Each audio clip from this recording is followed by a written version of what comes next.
Love thyself. If loving me is wrong, I have no desire to be right. Precious I am, healthy I am, present I am, at peace I am. In my sound mind I am.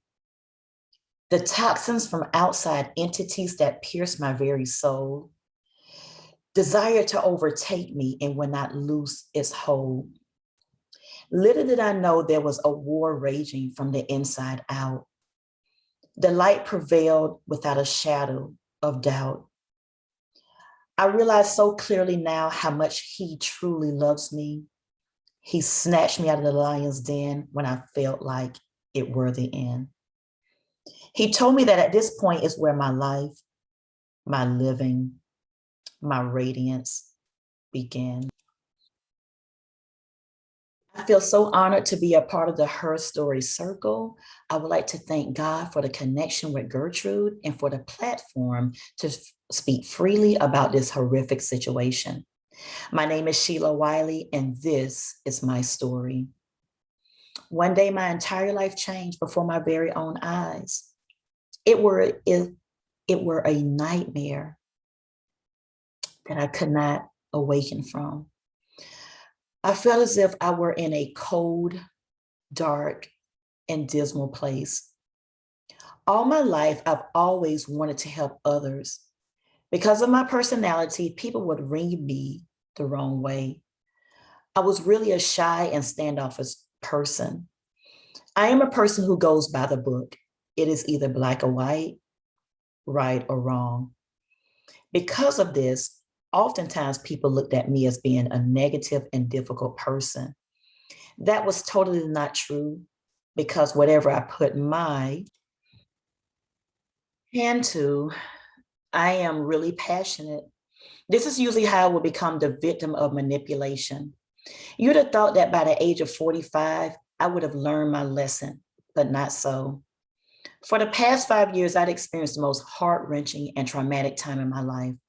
I've been submerged into a cult. The cult was spearheaded by a few narcissist leaders. At the time, I had no clue of what a narcissist was. So you're probably wondering, who signs up to be a part of a cult? Not me. Actually, the cult was hidden within a church. What appeared to be a church from the outside, what was going on the inside was an entirely different story. The funny part about this is that when I was in that setting, I knew that something was off. But because I was not expecting this type of deception in the house of God, I sort of overlooked it and prayed that the change would come. So pretty much all of my life since childhood, I've been in the church. My father was a pastor. My family, we all went to church. I was reared up in the church.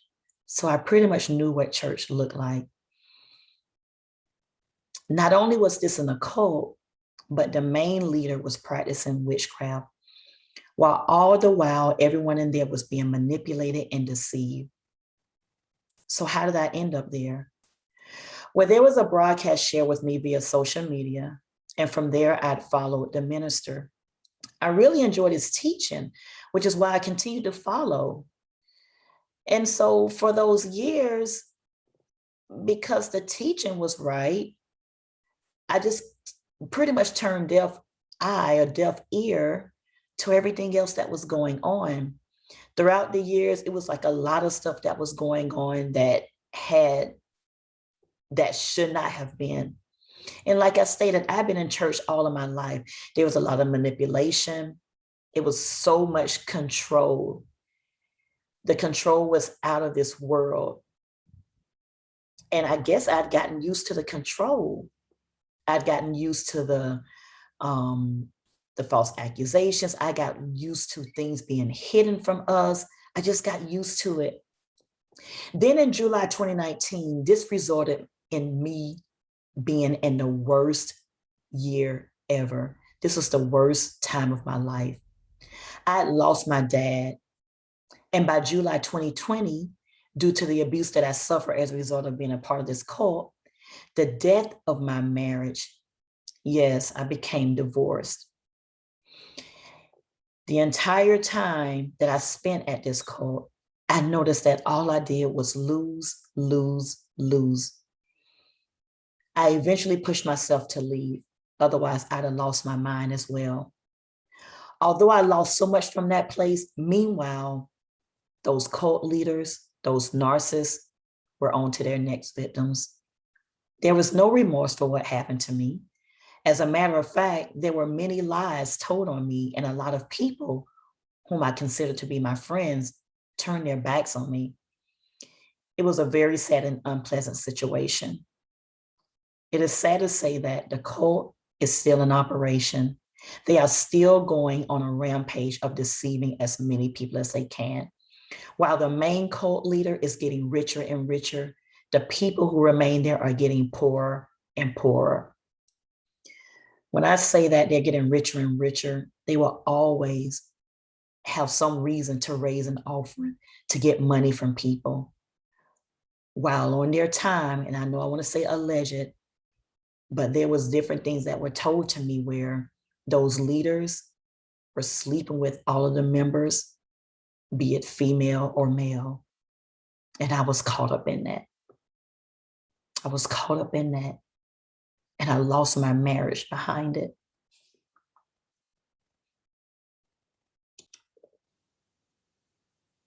So if you remember, I stated that there was a lot of witchcraft going on with the main cult leader, because I know that if I were not under this witchcraft and demonic influence, my marriage will still be intact today. The narcissist wanted to have so much control over us that they would go to any means to try to control us. And if we did not operate under their control, they would try to do things to get us in line. I eventually went no contact. And once I went no contact, I learned what I was dealing with. It is ironic that I am speaking during the month of May. This month is Mental Health Awareness Month. Mental health awareness ties into narcissistic abuse. Then June 1st is Narcissism Awareness Day. Just to let you know really quick, these are not normal relationships. This type of abuse is not seen by the natural eye. However, the depth of the pain and trauma pierces your heart, your soul, your mind, your spirit, and a lot of the times your wallet. All of these things happened to me. I was having anxiety attacks. I was losing sleep. I had to pray to God that I do not lose my hair. I lost my appetite. I lost 14 pounds. With my size, I had no business losing any more weight. It is in an unexplainable pain that is felt, and you will only understand the intensity of it when you have fallen prey to it. Who would have known that the very characteristics that I mentioned about myself earlier will one day make me a target? Narcissists prey upon the decent, empathetic, and honest people. Their goal is to turn a good person into a terrible person. I know that you have probably heard people using the term narcissist or narcissism to describe a person who only thinks of themselves, but there is much more to it. Narcissistic behavior is intentional and malicious. They come across as being a loving and concerned being. The goal of the narcissist is, be it a mom, dad, sister, brother, boyfriend, girlfriend, wife, husband, or friend, is to make you lose your mind. Now, it's been told that the worst narcissistic person are those within the occult or those that are within religion. I hate to say that, but this is where you find most of your narcissistic behavior. And I'm not saying that all of the churches out here have a narcissist ruling. No, that's not what I'm saying. But you will be able to notice a narcissistic leader, which those are cults, versus a church that is not practicing narcissism or that does not have a narcissistic leader.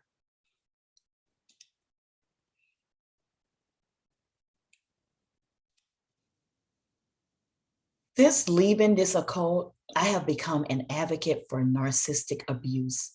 I come to bring forth awareness to this type of abuse. This type of abuse is not tangible, and because it is not tangible, it is often not taken seriously. It is even overlooked. A bit of statistics. There are about 304 million persons in the US. 1 in 25 people will have a disorder associated with a lack of conscience. This includes the antisocial personality disorder. Out of the 304 million people in the world, 12.16 million people who know what's right and wrong but do not care. Approximately 80.8 million people are negatively affected by narcissistic abuse. Yet the public awareness about narcissistic abuse is as invisible as the wounds of those abused. This information is coming from WNAAD.com. People have been known to die, become diagnosed with anxiety attacks, panic attacks, heart attacks, strokes, and the list goes on as a result of the trauma. I've even heard of stories where people become suicidal. Upon going no contact with the narcissist, it is not easy to forget the relationship due to the trauma bond. A trauma bond is a connection between an abusive person and the individual they abuse. It usually occurs when the abused person begins to develop sympathy or affection for the abuser. The bond develops over days, weeks, or months. It really took a lot for me to share with you today because if you've never experienced this kind of abuse, you may not be able to relate to our pain.